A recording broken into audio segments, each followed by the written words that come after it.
Hello student, very good morning. Welcome to another class. आज अपन start करने जा रहे हैं 12th एनसीईआरटी का chapter number 5, molecular basis of inheritance.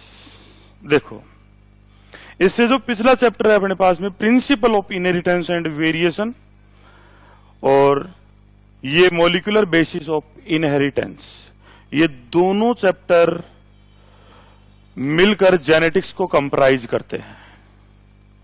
देखो, जितने भी मेडिकल जो नीट वेरियस एंट्रेंस एग्जाम है उनमें इन दोनों चैप्टर से लगभग 6 to 8 क्वेश्चंस पुटअप होते हैं। बहुत इंटरेस्टिंग ट्रिक्स के साथ में अपन इस चैप्टर को स्टार्ट करेंगे। देखो, इस हेडिंग के अपने पास में इस हेडिंग में दो वर्ड है, एक मॉलिक्यूलर बेसिस और एक इनहेरिटेंस। इनहेरिटेंस क्या होता है? Transfer of character from one generation to next generation. ठीक है, यानी कैरेक्टर्स का वन जनरेशन से नेक्स्ट जनरेशन के अंदर ट्रांसफर होना, इनहेरिटेंस। लेकिन उन कैरेक्टर्स को one generation to next generation के अंदर कौन लेके जाता है? इनहेरिटेंस का फिजिकल बेसिस क्या है? अकॉर्डिंग टू दिस मेंडल ने इनहेरिटेंस का फिजिकल बेसिस बताया था फैक्टर की factors one generation to next generation के अंदर मॉलिक्यूल्स को ट्रांसफर करते हैं या कैरेक्टर्स को ट्रांसफर करते हैं। मॉलिक्यूल्स नहीं बोल के अपन कैरेक्टर्स बोलेंगे। कैरेक्टर्स को क्या करते हैं? वो ट्रांसफर करते हैं। लेकिन बहुत साल बाद में जाके यह फाइनलाइज्ड हुआ कि आखिर वो फैक्टर्स, जो characters one generation to next generation के अंदर जा रहे हैं, उन्हें लेकर कौन जा रहा है? जीन्स। जीन्स को हेरेडिटी की यूनिट बोलते हैं अपन, और जीन ही है जो one generation to next generation के अंदर ट्रांसफर होते हैं, और वो ही कैरेक्टर डिसाइड होते हैं। लेकिन वो कौन सा मॉलिक्यूल्स है, वो कौन सा केमिकल कंपाउंड्स है जो one generation to next generation में ट्रांसफर होता है?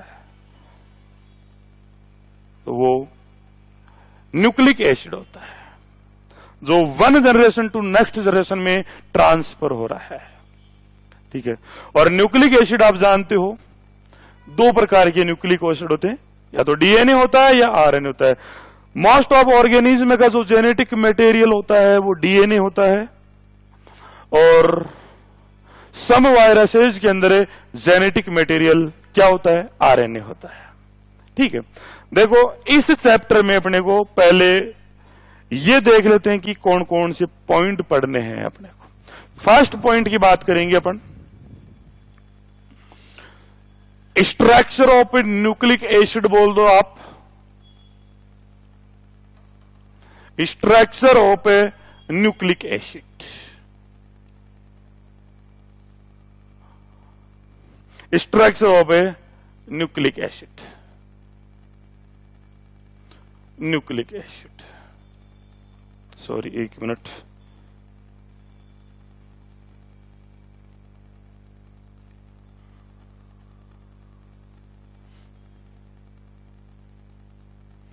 Nucleic acid. न्यूक्लिक एसिड या तो डीएनए होता है या आरएनए होता है। तो आप यहां पर डीएनए की बात करेंगे, अधिकांश अपने दोनों की बात करें, लेकिन अधिकांश ऑर्गेनिज्म का जो जेनेटिक मटेरियल होता है वो डीएनए होता है, तो स्ट्रक्चर ऑफ डीएनए भी बात कर सकते हो। देखो, दूसरा पॉइंट, कोई भी मॉलिक्यूल्स जो one generation to next generation के अंदर ट्रांसफर हो रहा है, उसके पास में रेप्लिकेशन की पावर होनी चाहिए। ठीक है, ताकि वो अपना कॉपी नंबर क्या कर सके? इंक्रीज कर सके। तो उस प्रोसेस को अपन बोल देंगे डीएनए रेप्लिकेशन। DNA replication. और डीएनए रेप्लिकेशन क्या होता है? डीएनए से डीएनए का फॉर्मेशन, डीएनए से डीएनए का फॉर्मेशन, डीएनए रेप्लिकेशन होता है। ओके, ठीक है। तीसरा पॉइंट देखो, अपने यूकैरियोटिक सेल्स की बात करें, आपने बात करें किसी कलर की, पिगमेंट्स की, पिगमेंट्स कौन डिसाइड करेगा?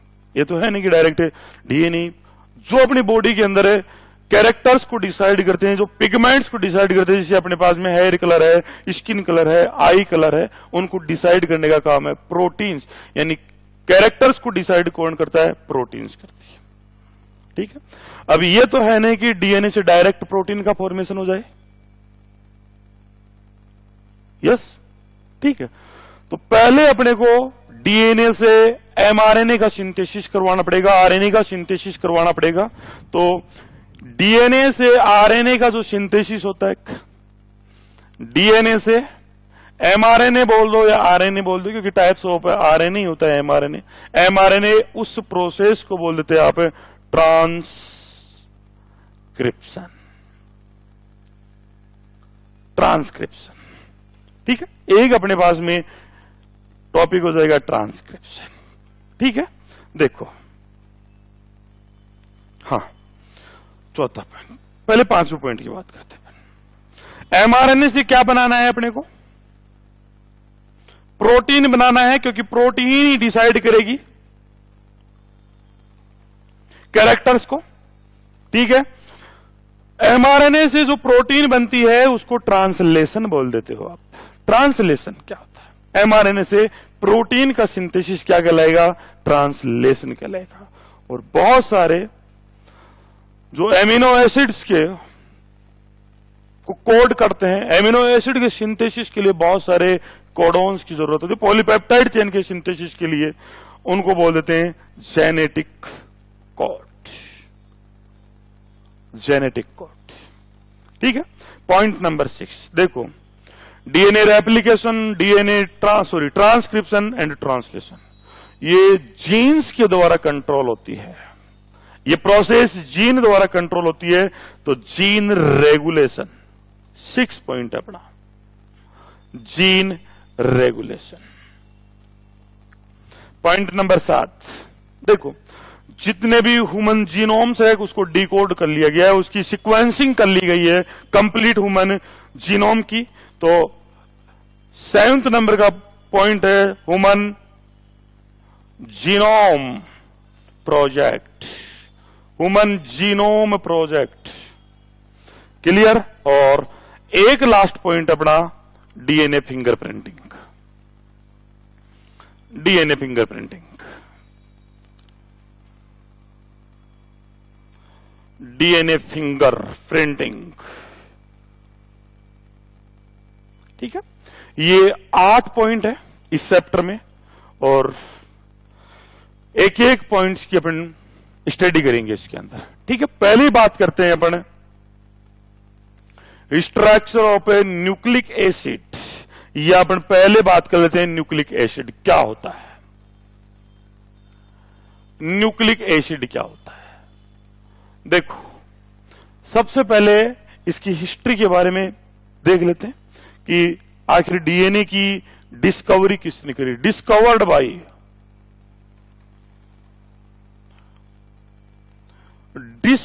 बाय एक साइंटिस्ट थे,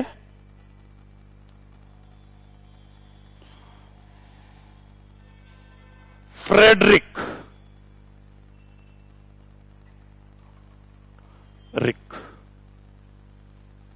मिशर।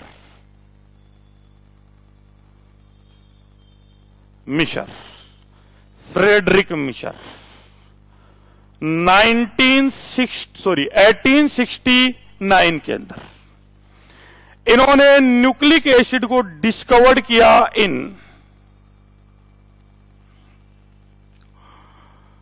न्यूक्लियस ऑफ ए पस सेल, जो WBC होती है उनके अंदर। और इन्होंने टर्म दे दी, इसको नेम दे दिया न्यूक्लिन एसिड, नेम्ड इट।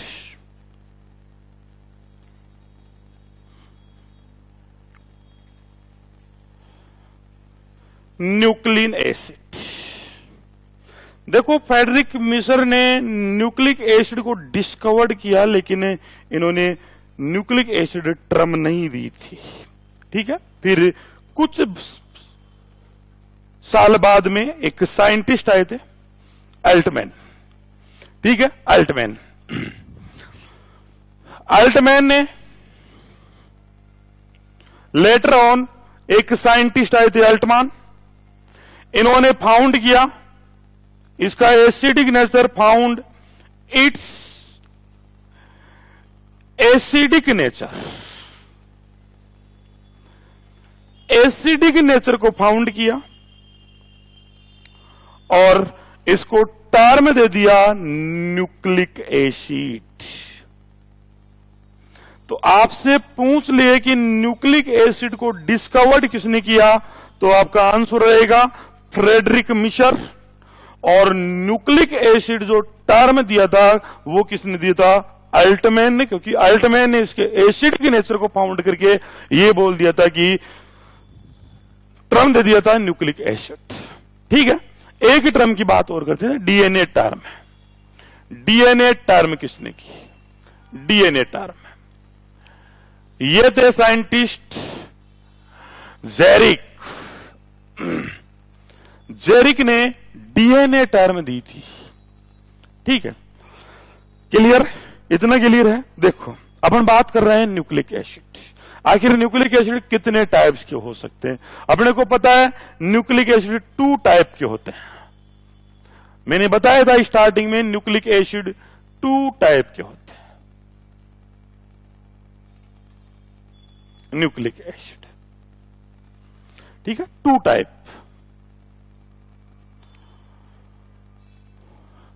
एक डीएनए होता है और एक आरएनए होता है। एक है डीएनए और एक है आरएनए। कई बार क्वेश्चन कर लेते हैं डीएनए का फुल फॉर्म या DNA deoxy ribo nucleic acid, deoxy ribo nucleic acid. और एक है आरएनए,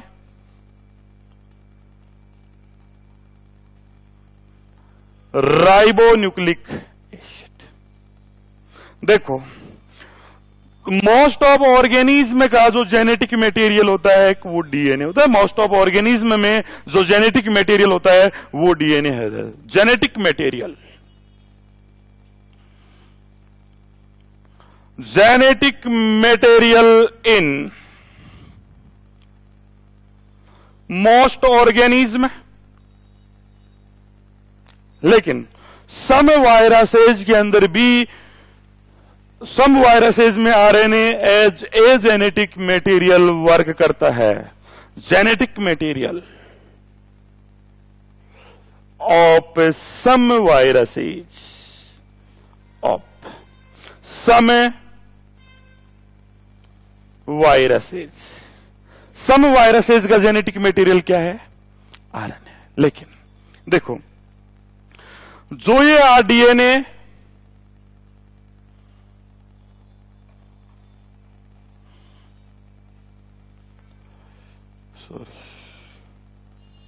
हाँ आ गया, देखो हाँ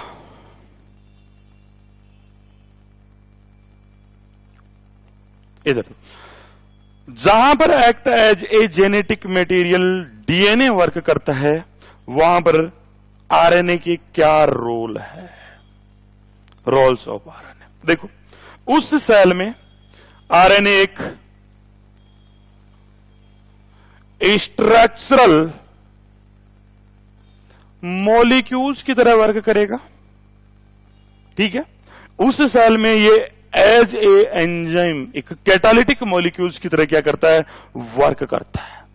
और आपने पढ़ा है सेल के अंदर कैटालिटिक मॉलिक्यूल्स, कुछ आरएनएज ऐसे होते हैं जो एंजाइम की तरह वर्क करते हैं, उनको राइबोजाइम बोलते हैं।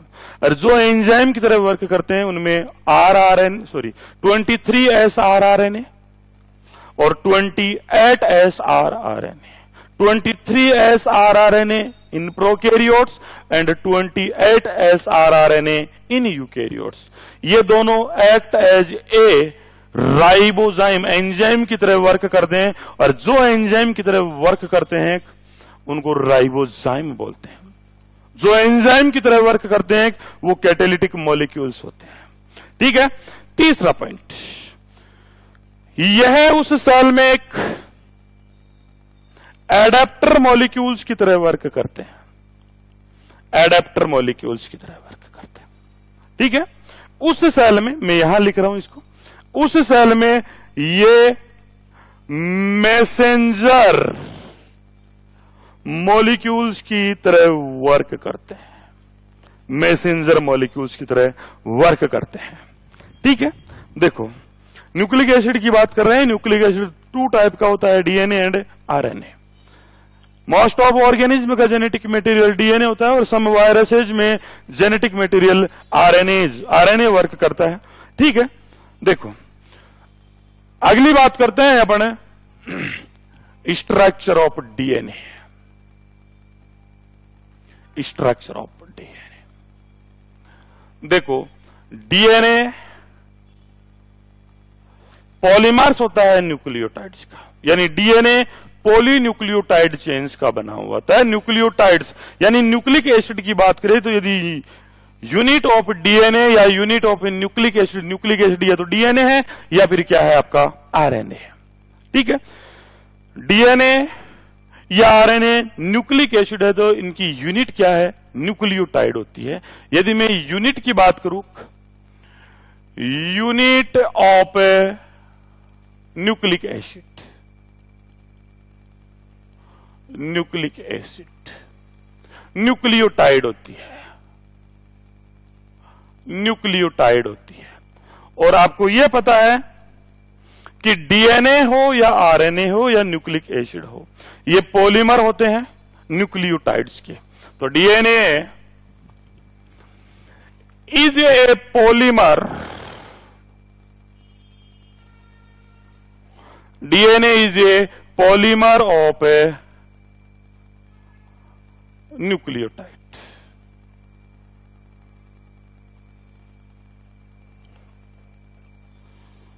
Polymer of nucleotide. देखो, स्ट्रक्चर ऑफ डीएनए की बात करें उससे पहले अपने को लेंथ ऑफ डीएनए पता चल होना चाहिए। लेंथ ऑफ डीएनए क्या होती है? लेंथ ऑफ डीएनए, आपको यह पता है कि डीएनए 2 पॉलीन्यूक्लियोटाइड चेन्स से बना होता है। डीएनए में 2 पॉलीन्यूक्लियोटाइड चेन होती है, एक ये होती है, दूसरी ये होती है, आगे पढ़ेंगे। दोनों एक दूसरे के एंटी पैरेलल होती है, यानी एक 5 प्राइम टू 3 प्राइम है तो दूसरी 3 प्राइम टू 5 प्राइम है। इन दोनों जो पॉलीन्यूक्लियोटाइड चेन है उनके बीच में कॉम्प्लीमेंट्री बेस पेयरिंग प्रेजेंट होती है। पढ़ेंगे अपन कॉम्प्लीमेंट्री बेस पेयरिंग क्या होती है। कॉम्प्लीमेंट्री बेस पेयरिंग होती है। यस, ठीक है। देखो, यहां पर adenine, guanine, cytosine and thymine 4 नाइट्रोजनी बेस है। तो दूसरी जो पॉलीन्यूक्लियोटाइड चेन है उसके ऊपर भी 4 नाइट्रोजनी बेस होते हैं, thymine, cytosine, guanine and adenine. Complementary, यानी एडेनिन के साथ में थायमिन बॉन्डिंग करेगा, ग्वानिन के साथ में साइटोसिन बॉन्डिंग करेगा, और एडेनिन और थायमिन के बीच में 2 हाइड्रोजन बॉन्ड होते हैं, ग्वानिन एंड साइटोसिन के बीच में 3 हाइड्रोजन बॉन्ड प्रेजेंट होते हैं। ठीक है, क्लियर इतना? ठीक है। देखो, ये तो आपके पास में नाइट्रोजनी बेस है। ये इस स्ट्रैंड के एक पॉलीन्यूक्लियोटाइड चेन के नाइट्रोजनी बेस ये है और एक न्यूक्लियोटाइड चेन के नाइट्रोजनी बेस ये है। ये दोनों मिलकर बेस पेयर बनाते हैं। एक बेस पेयर आपके पास में ये है, दूसरा बेस पेयर आपके पास में ये है, तीसरा बेस पेयर आपके पास में ये है और चौथा बेस पेयर आपके पास में ये है, यानी 4 बेस पेयर है। ठीक है, तो इस डीएनए की लेंथ कितनी हो गई? 4 बेस पेयर लेंथ हो गई। क्लियर? यस, 4 बेस पेयर इसकी क्या हो गई? लेंथ हो गई। तो डीएनए की लेंथ को मेजर्ड करते हैं number of nitrogen base pair. Pen colour change कर लेता हूं मैं। ठीक है, number of nitrogen base pair, या तो नाइट्रोजन ही बेस पेयर बोल दो या न्यूक्लियोटाइड पेयर बोल दो आप, या नंबर ऑफ न्यूक्लियोटाइड पेयर। जितने नाइट्रोजन बेस पेयर उतना लॉन्ग डीएनए होगा, जितने न्यूक्लियोटाइड पेयर्स रहेंगे उतना लॉन्ग डीएनए होगा आपका। ठीक है, यदि 10 बेस पेयर का डीएनए है तो उसकी लेंथ 10 बेस पेयर हो जाएगी। यदि 200 बेस पेयर लॉन्ग डीएनए है तो उसकी लेंथ भी क्या हो जाएगी? 200 बेस पेयर हो जाएगी। ठीक है, देखो आपकी एनसीईआरटी में इसके एग्जाम्पल दे रखे हैं। 4 एग्जाम्पल की बात करेंगे अपन एनसीईआरटी में। एक तो दे रखा है 5174, दूसरा दे रखा है आपके पास में लैम्बडा फेज, तीसरा दे रखा है आपके पास में ई कोलाई, एक प्रोकैरियोटिक सेल होती है, और चौथा ह्यूमन जीनोम की लेंथ दे रखी है, ह्यूमन जीनोम। ठीक है, देखो ये दोनों वायरस है, वायरसेज। ये एक प्रोकैरियोटिक सेल है, ये प्रोकैरियोटिक सेल है, और ये आपके पास में क्या है? यूकैरियोटिक सेल है, यूकैरियोटिक सेल है। क्लियर? देखो यदि मैं इसकी बात करूं तो इसमें सिंगल स्टैंडर्ड डीएनए होता है, S DNA, single standard DNA, single standard DNA. इनमें इसमें भी डबल स्टैंडर्ड डीएनए होता है, यानी 2 पॉलीन्यूक्लियोटाइड चेन प्रेजेंट होती है। इसमें भी डबल स्टैंडर्ड डीएनए होता है, यानी 2 पॉलीन्यूक्लियोटाइड चेन प्रेजेंट होती है, और इसका भी डीएनए डबल स्टैंडर्ड होता है, यानी 2 पॉलीन्यूक्लियोटाइड चेन प्रेजेंट होती है। ठीक है, यदि मैं इसकी बात करूं, देखो यहां पर मैं बेस पेयर नहीं लिखूंगा, मैंने ये बताया था कि बेस पेयर, जितने बेस पेयर उतना लॉन्ग डीएनए, क्योंकि इसमें केवल एक स्ट्रैंड ही प्रेजेंट होता है। इस प्रकार से एक ही न्यूक्लियोटाइड चेन या एक ही पॉलीन्यूक्लियोटाइड चेन क्या होती है? प्रेजेंट होती है। ठीक है, और जहां पर एक पॉलीन्यूक्लियोटाइड चेन का डीएनए होता है वहां पर मैं बेसेज लिखूंगा। यहां पर डबल स्टैंडर्ड डीएनए है तो यहां मैं बेस पेयर लिखूंगा, यहां पर भी डबल स्टैंडर्ड डीएनए है तो मैं बेस पेयर लिखूंगा, और यहां पर भी डबल स्टैंडर्ड डीएनए है तो मैं बेस पेयर ही लिखूंगा। हां, अगर मैं 5174 की बात करूं तो इसका डीएनए होता है लगभग 53 एट 6 बेसेज का डीएनए बना हुआ होता है। लैम्बडा फेज की बात करूं तो 4 eight 502 base pair long DNA होता है। यदि मैं ई कोलाई की सेल की बात करूं तो 4.6 इंटू 10 की power 6 base pair long DNA होता है। और यदि मैं ह्यूमन जीनोम की बात करूं, ठीक है, तो 3.3 इंटू 10 की power 9 base pair long DNA होता है, 9 बेस पेयर लॉन्ग डीएनए होता है। देखो मेरी बात सुनो, देखो ह्यूमंस के अंदर 46 क्रोमोसोम्स होते हैं, यानी 23 मदर से आते हैं तो 23 किससे आते हैं? फादर से आते हैं। ये 23 क्रोमोसोम्स की बात कर रहे हैं। 23 क्रोमोसोम्स की अगर बात करें तो 3.3 इंटू 10 की पावर 9 बेस पेयर, और यदि 46 क्रोमोसोम्स की बात करें तो वहां पर डीएनए की जो लेंथ होगी, क्रोमोसोम्स की बात करें तो वहां पर जो डीएनए की लेंथ होगी वो 6.6 इंटू 10 की power 9 base pair long DNA होगा। क्लियर? यस, ठीक है। ये एनसीईआरटी में ऐसे कैसे आपके दे रखा। क्लियर है? एनसीईआरटी इंपॉर्टेंट है, ठीक है। आगे बात करते हैं। देखो, लेंथ ऑफ डीएनए हुआ, आखिर न्यूक्लियोटाइड क्या होते हैं? अपने को डीएनए की स्ट्रक्चर यदि समझनी है तो पहले न्यूक्लियोटाइड की स्ट्रक्चर को आपको समझना पड़ेगा। Structure of A nucleotide, structure of A nucleotide, structure of nucleotide की स्ट्रक्चर में 3 कंपोनेंट्स होते हैं।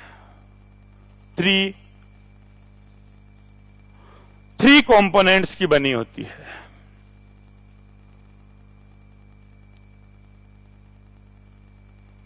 कंपोनेंट्स की बनी होती है।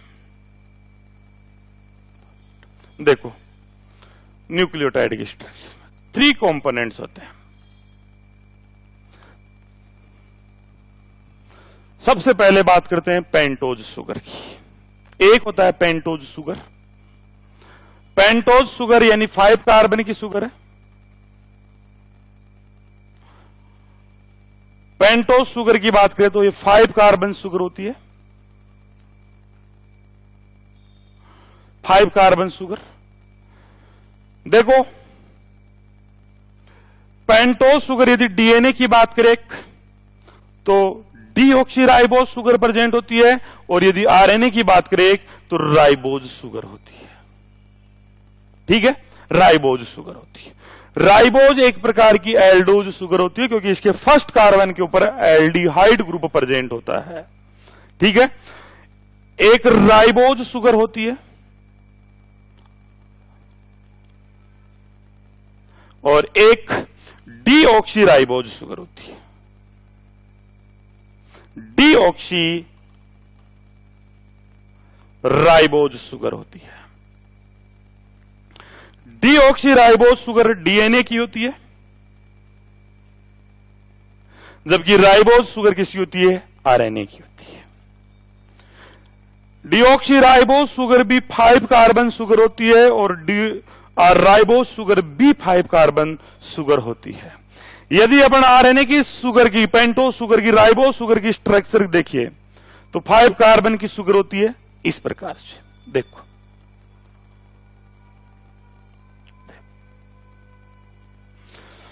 ये कार्बन नंबर फर्स्ट है आपका, ये कार्बन नंबर सेकंड है, ये कार्बन नंबर थर्ड है, ये कार्बन नंबर फोर्थ है, और 5th कार्बन रिंग से बाहर प्रेजेंट रहेगा। रिंग से बाहर प्रेजेंट होता है 5th कार्बन। क्लियर है? देखो, यहां पर OH ग्रुप, 2nd कार्बन के ऊपर भी OH ग्रुप प्रेजेंट होता है, 3rd कार्बन के ऊपर भी OH ग्रुप प्रेजेंट होता है। ठीक है, देखो, आरएनए की शुगर के पास में 2 फंक्शनल ग्रुप प्रेजेंट है आपके। ठीक है, मैं यहां ले रहा हूं इसको, 2 फंक्शनल ग्रुप प्रेजेंट है। फंक्शनल ग्रुप है, 2 फंक्शनल ग्रुप होने के कारण है ये मोर रिएक्टिव होता है, यानी बहुत जल्दी क्या हो सकता है? डिग्रेड हो जाता है, मोर रिएक्टिव होता है। एंड जितना जल्दी, जितना ज्यादा रिएक्टिव होता है उतना वो लेस स्टेबल होता है, लेस स्टेबल। ठीक है, यदि मैं डीएनए की शुगर की बात करूं, डीएनए की शुगर की बात करें, वही 5 कार्बन की शुगर होती है, ठीक है। डीएनए की शुगर का ये फर्स्ट कार्बन है, यहां पर OH ग्रुप प्रेजेंट रहेगा, सेकंड कार्बन के ऊपर H ग्रुप, या थर्ड कार्बन के ऊपर OH, और फिफ्थ कार्बन रिंग से बाहर प्रेजेंट रहेगा, रिंग से बाहर प्रेजेंट होता है। देखो डीएनए की शुगर के पास में वन फंक्शनल ग्रुप होने के कारण, वन फंक्शनल ग्रुप होने के कारण,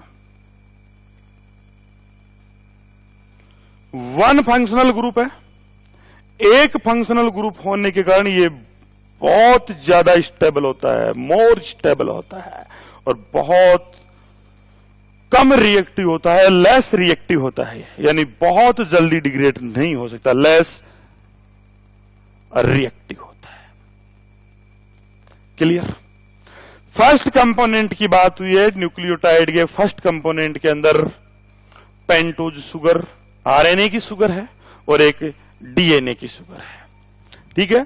आरएनए की शुगर राइबोज शुगर होती है, और डीएनए की शुगर को डीऑक्सी राइबोज शुगर बोल देते हैं, ठीक है। अगले पॉइंट की बात करते हैं। अगले जो न्यूक्लियोटाइड के कंपोनेंट्स है वो phosphoric acid, phosphoric acid H3PO4,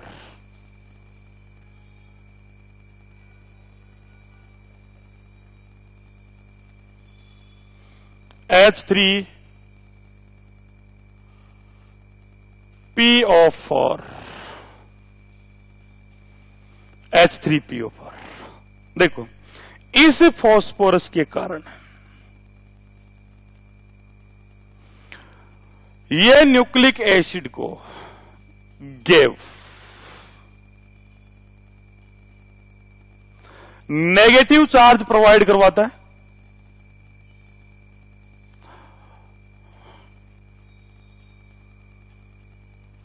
और न्यूक्लिक एसिड को एसिडिक नेचर प्रोवाइड करवाता है, provides acidic nature and negative charge. किसके कारण होता है?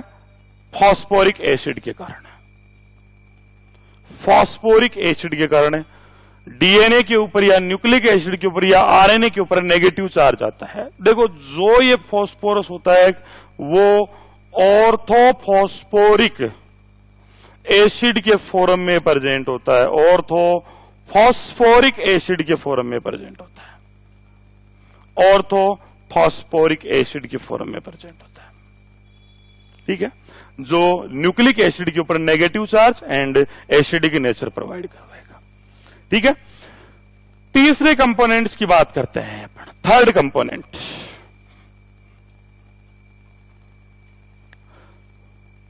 थर्ड कंपोनेंट की बात करते हैं, नाइट्रोजन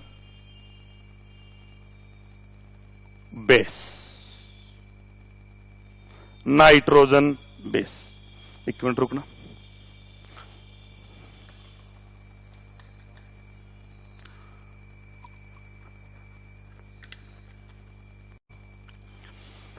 नाइट्रोजन बेस की बात करते हैं। देखो नाइट्रोजन बेस 2 टाइप के होते हैं,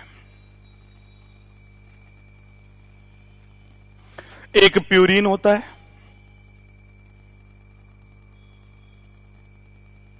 और एक पाइरिमिडीन होता है, पाइरिमिडीन होता है, एक प्यूरीन होता है और एक पाइरिमिडीन होता है।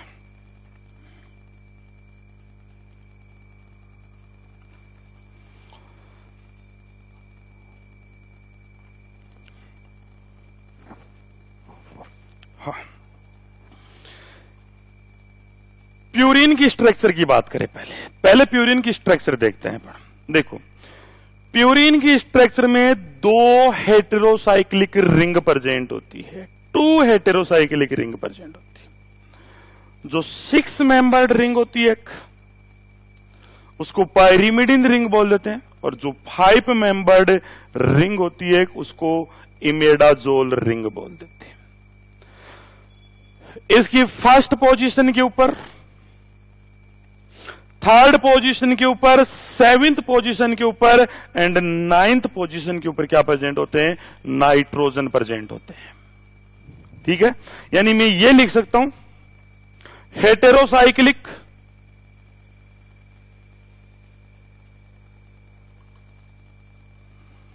डबल रिंग होती है ये, 9 मेंबर्ड रिंग होती है, 9 मेंबर्ड रिंग होती है।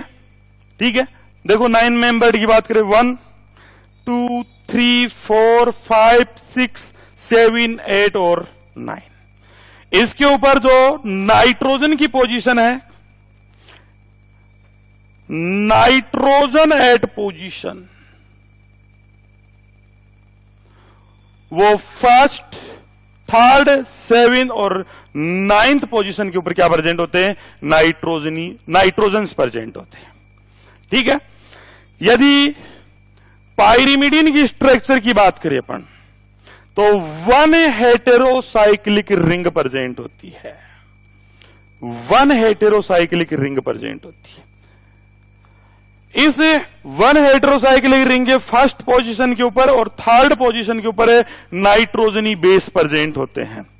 ठीक है, यानी हेटेरोसाइक्लिक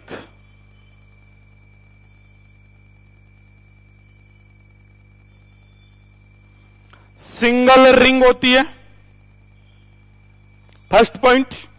ठीक है, 6 मेंबर्ड रिंग होती है, 6 मेंबर्ड क्या होती है? रिंग होती है। ठीक है, 1 2 3 4 5 एंड 6। क्लियर? ठीक है, नाइट्रोजन जो बेस नाइट्रोजन है वो प्रेजेंट है नाइट्रोजन एट पोजीशन 1 एंड 3 के ऊपर। Okay, clear? अब बात करते हैं प्यूरिन कौन कौन से है अपने पास में। प्यूरिन नाइट्रोजनी बेस 2 होते हैं, एक एडेनिन और दूसरा ग्वानिन। एडेनिन को ए द्वारा रिप्रेजेंट करते हैं, ग्वानिन को जी द्वारा रिप्रेजेंट करते हैं। ठीक है, और यदि पाइरिमिडीन की बात करें तो पाइरिमिडीन 3 होते हैं, एक साइटोसिन, एक यूरेसिल और एक थाइमिन। थाइमिन को टी द्वारा रिप्रेजेंट करते हैं, यूरेसिल को यू द्वारा रिप्रेजेंट करते हैं और साइटोसिन को सी द्वारा रिप्रेजेंट करते हैं। क्लियर? इतना क्लियर है? ठीक है, अब देखो मैं कुछ पॉइंट नोट डाल के लिख रहा हूं यहां पर। देखो, जो एडेनिन एंड ग्वानिन नाइट्रोजनी बेस है, दोनों प्यूरिन है, आपको प्रेजेंट है, आपको पता है इस चीज का, ये प्यूरिन्स होते हैं। ठीक है, ये बहुत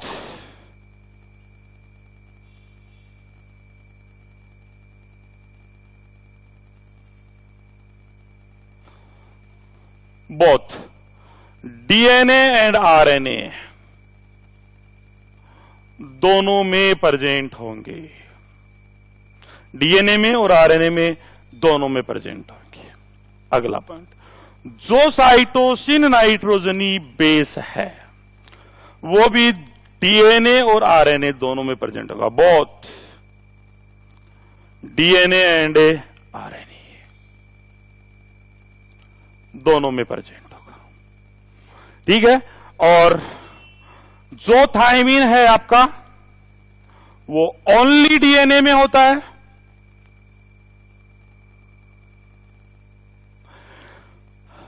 और जो यूरेसिल है आपका वो ओनली आरएनए में प्रेजेंट होता है, ओनली आरएनए में प्रेजेंट होता है, ओनली आरएनए में प्रेजेंट होता है। क्लियर? देखो यदि इनकी स्ट्रक्चर की बात करें, देखो दो प्यूरिन्स है आपके पास में, एक एडिनिन है और एक ग्वानिन है। एक एडिनिन है और दूसरा आपके पास में ग्वानिन है। आपको पता है कि प्यूरिन डबल हेटेरोसाइक्लिक रिंग होती है, ये डबल हेटेरोसाइक्लिक रिंग है।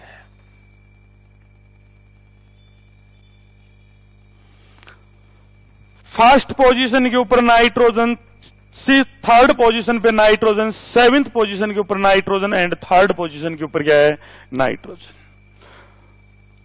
ठीक है, ये 1 2 3 4 5 6 7 8 और 9। देखो जो कार्बन नंबर फर्स्ट एक, वहां पर एक एमीन ग्रुप प्रेजेंट होता है। यदि एमीन ग्रुप है तो वो एडिनिन है 6 पोजीशन के ऊपर, यानी इसको 6 एमिनो प्यूरिन बोल देते हो आप, 6 एमिनो प्यूरिन। यदि ग्वानिन की स्ट्रक्चर की बात करें अपन, वही ये भी प्यूरिन है तो डबल हेटेरोसाइक्लिक रिंग प्रेजेंट होगी, डबल हेटेरोसाइक्लिक रिंग प्रेजेंट होगी, एक पायरिमिडिन रिंग होगी तो एक इमिडाजोल रिंग होगी। इसके भी फर्स्ट, थर्ड, सेवेंथ और नाइन्थ पोजीशन के ऊपर क्या होंगे?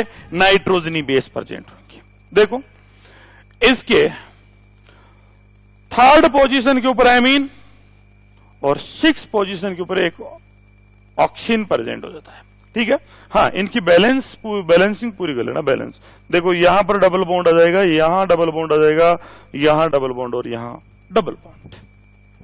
क्लियर है? यहां पर डबल बॉन्ड आ जाएगा, यहां डबल बॉन्ड और यहां डबल बॉन्ड। कार्बन की बैलेंसिंग पूरी होगी। आपको पता है कार्बन की बैलेंसिंग 4 होती है। ठीक है, तो ये ग्वानिन की स्ट्रक्चर होती है।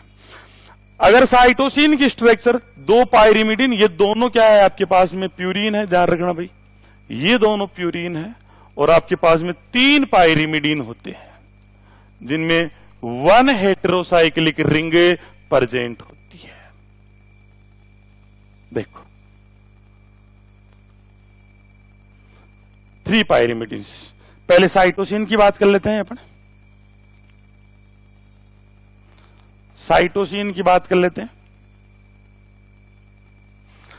1 हेटेरोसाइक्लिक रिंग प्रेजेंट होती है। ठीक है, यहां पर नाइट्रोजन, यहां पर नाइट्रोजन, यहां पर डबल बॉन्ड O आ जाएगा, यहां पर सॉरी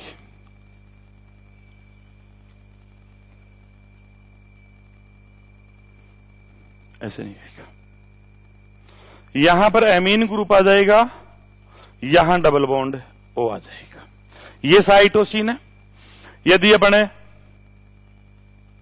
यूरेसिल की बात करें तो वही 1 हेटेरोसाइक्लिक डबल रिंग होती है। यहां पर फर्स्ट पोजीशन के ऊपर और थर्ड पोजीशन के ऊपर नाइट्रोजन, यहां पर ऑक्सीजन और यहां पर ऑक्सीजन, ये यूरेसिल। और यदि अपन थाइमिन की बात करें तो 5th कार्बन के ऊपर एक मिथाइल ग्रुप ऐड हो जाएगा। ठीक है, वही यूरेसिल वाली स्ट्रक्चर है, सेम वैसे के वैसे।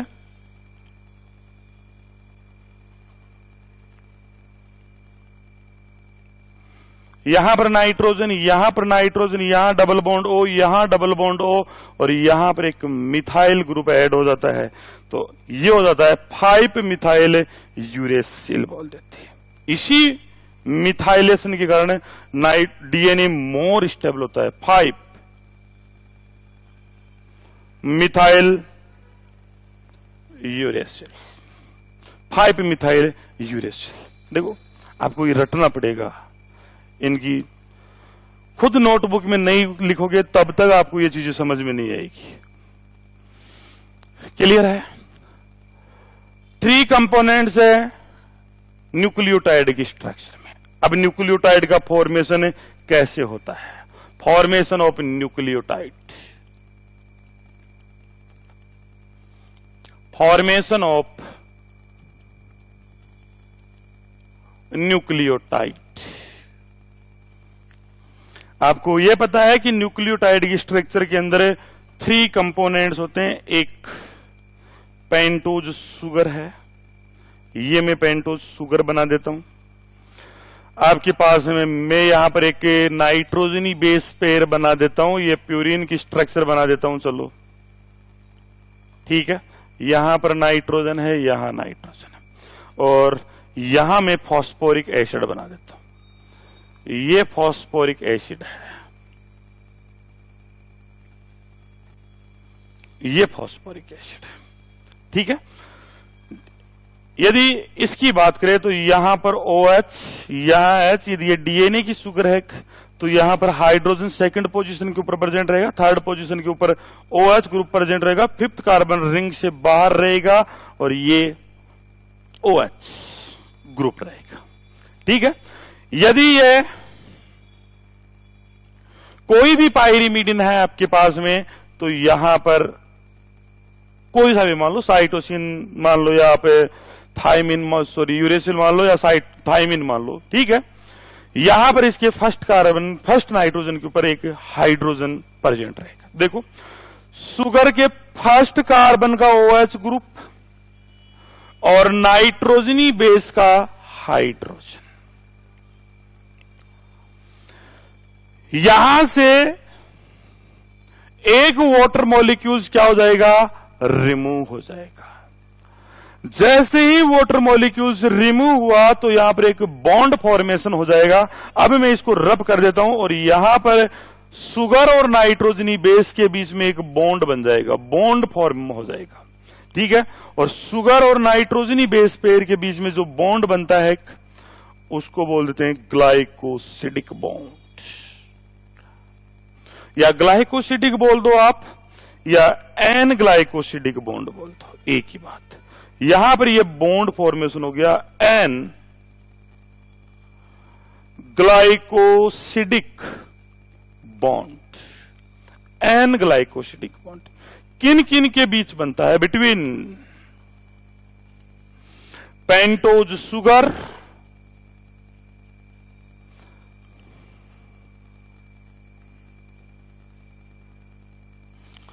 Pentose sugar and nitrogen base,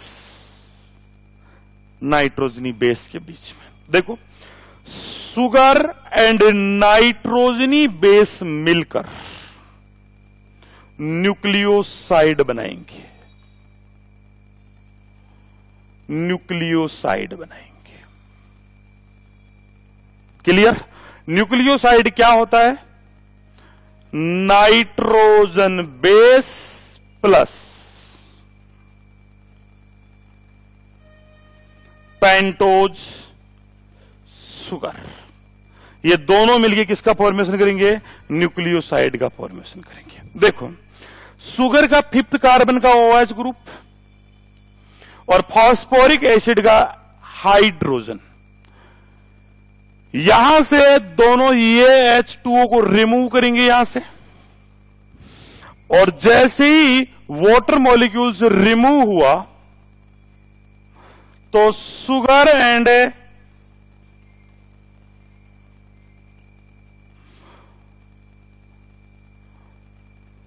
phosphate के बीच में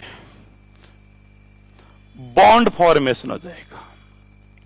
यह बॉन्ड बन गया, यह बॉन्ड होता है फॉस्फोईस्टर बॉन्ड, फॉस्फोईस्टर बॉन्ड होता है। फॉस्फोईस्टर बॉन्ड किन किन के बीच बन रहा है, between pentose sugar plus phosphoric acid,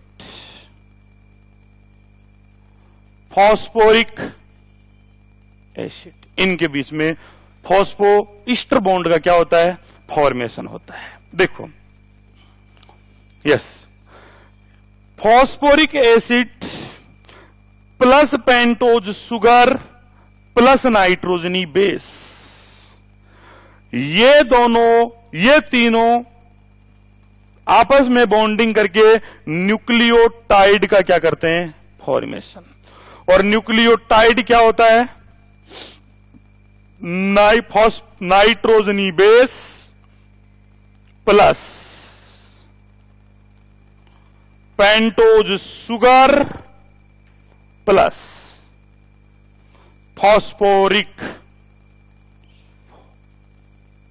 phosphoric acid. इससे न्यूक्लियोटाइड का क्या हो जाएगा, फॉर्मेशन हो जाएगा। क्लियर, यहां तक क्लियर है। देखो अपन ने क्या क्या पढ़ लिया है। अपन बेसिक चीजें आज इस चैप्टर की स्टार्ट की है इंट्रोडक्टिव पार्ट से, ठीक है। Structure of a nucleic acid क्या होता है, लेंथ ऑफ डीएनए क्या होता है, स्ट्रक्चर ऑफ न्यूक्लियोटाइड क्या होता है, न्यूक्लियोटाइड का फॉर्मेशन कैसे होता है, बेसिक चीजों का अपना क्लियर कर लिए, ठीक है। कल बात करेंगे अपन formation of a polynucleotide, di nucleotide बनाएंगे और डाई न्यूक्लियोटाइड से पॉलीन्यूक्लियोटाइड का फॉर्मेशन है कैसे होता है, उसकी बात करेंगे, ठीक है। उसके बाद में अपन double helical model of DNA given by Watson and Crick in 1953, किस बेसिस के ऊपर डीएनए डबल स्टैंडर्ड जो डीएनए उसकी स्टडी की गई, एक्सरे क्रिस्टलोग्राफी एंड चारगाफ के रूल्स के बेसिस के ऊपर डीएनए की स्ट्रक्चर की बात करेंगे अपन। Clear, thank you, okay.